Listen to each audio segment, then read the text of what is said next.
Hi Clarinet friends, this is Lee Seidner talking about Clarinet Fundamentals with this video's topic focusing on articulation. When I go into work with middle and high schools, the most frequent clarinet fundamental that I hear being done incorrectly is actually articulation.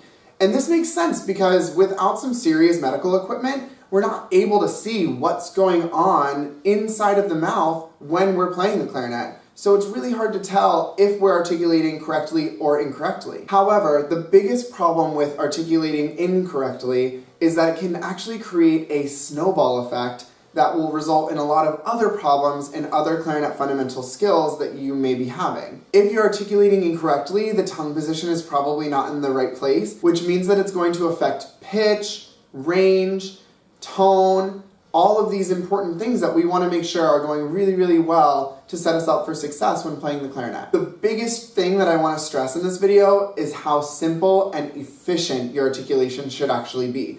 It shouldn't be a ton of work and it shouldn't feel like it's exhausting. It should actually be a really light action that minimizes the amount of movement that we're doing. So if I go ahead and put my clarinet down for a second, I'm actually going to use my arm to represent what your tongue should be doing. So if my arm is going to represent the tongue, we have the visible part of the tongue here from my palm over to my fingertips, and then down through my forearm is the part of the tongue that we can't really see that's connected down to the throat. Now most people think that when we're articulating, we should move the tongue forward and backward, which would look like this. With the mouthpiece here, we would be going like this.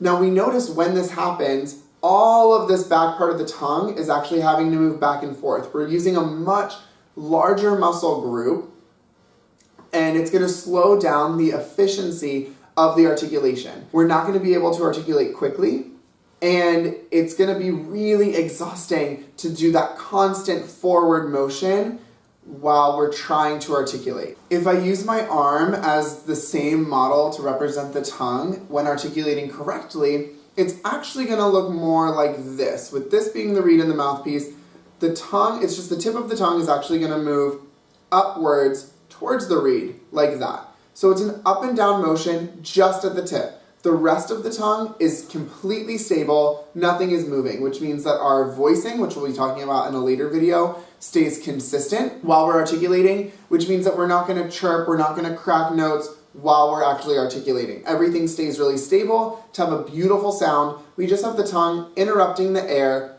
with the tip of the tongue touching the very tip of the reed. Now, what do we mean by the tip of our tongue? If we're going to use that same model of our hand representing the tongue, it's actually going to be on the top part of our hand as if we had a bird's eye view. And it's going to be the part of your nail, of your middle finger, that is almost right where the finger begins. So the end of the nail, right before it goes onto the actual skin part of your finger, that's the part that's going to reach up and touch the tip of the reed. The area on the tip of the reed is actually going to be not right on the tip, because that would damage the reed. It's going to be right below it. So tip of the tongue goes right below the actual tip of the reed, and that's going to give us that efficient, clean, really smooth articulation. Now, the only way to really be sure, for our teachers to be sure, for us to be sure where on the tongue we're actually touching the reed, we have to just ask ourselves, what part of our tongue is touching the reed? If it is exactly where I said, great, we're good to go. Oftentimes, you may be articulating farther back on the tongue than you need to be. There's two different types of articulating too far back on the tongue. The first is just, we're moving like we should, it's just too far back. This is going to be a really thuddy, heavy sound when we're articulating, and it's actually going to sound almost percussive. It'll be that heavy. It's going to be really, really hard for us to speed up that kind of articulation, and it's going to be extra hard for us to get a light staccato when we need to in the music. So if you feel like you're articulating too far back on your tongue, just really focus on it being on the tip of your tongue, going to the tip of the reed. The other way that we could be articulating too far back is actually called anchor tonguing. Anchor tonguing actually involves the front of your tongue being locked behind the front bottom teeth or anchored down, And then there's this motion, if I use my hand again, there's this motion coming from the inside of the tongue going forward instead of the tip. So this is locked in behind the teeth, and then it's kind of pushing upward like that. It's not necessarily wrong, it's just gonna be harder to develop speed and lightness in the articulation. But it may be deceiving, and you may be unsure if you're doing it, because it can create a really beautiful legato articulation. It's just harder to speed up and to create separation in the articulation. So really evaluate that. If you think that that may be what's happening to you, just make sure you focus on taking that tip of the tongue away from the bottom teeth and that it's actually physically touching the reed. You can kind of feel it. So for us to check and make sure that we're using the tip of the tongue, touching the tip of the reed, we're actually gonna create the process in super slow motion. For this exercise, if you wanna play along, you can choose any note. I'm gonna choose open G because it has the least amount of resistance and I can really just focus on the placement of my tongue against the reed and not worrying about any extra back pressure that might happen from playing notes maybe over the break or playing notes that are extra low. So we're gonna start just by playing the open G and then stopping the sound with our tongue staying put on the reed. And this is where you really wanna evaluate what part of my tongue is touching the reed and what part of the reed is my tongue touching. What is stopping the sound, exactly where anatomically and on the reed is this all happening?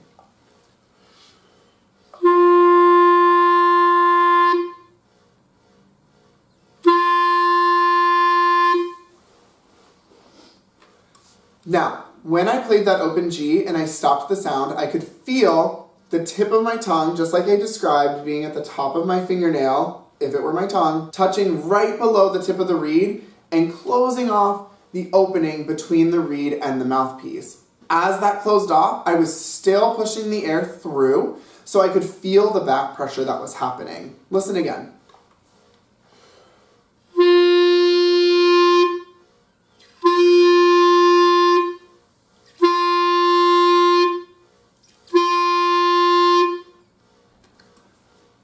That is the entire articulation process.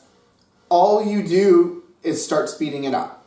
And then that's the whole process. The tip of the tongue releasing from the reed and allowing the air to go through. So the tongue just interrupts the air and creates a diction that we can make shorter or longer depending on how fast we pull our tongue away from the reed. It's also really important that you start this note with just the air. A nice we'll get the note going, and then we'll worry about the tongue touching the reed to close off the opening between the reed and the mouthpiece. Once you feel comfortable with this exercise, you can start speeding up the process so that you can articulate at different rhythms, making sure that it's still the tip of the tongue touching the tip of the reed to make sure that it's all happening effectively, that we're not adding too much extra motion at all. We should see no throat movement, no jaw movement. Everything should just be internal. So we shouldn't see physically on the outside anything happening when we're articulating properly. Once this process feels completely comfortable,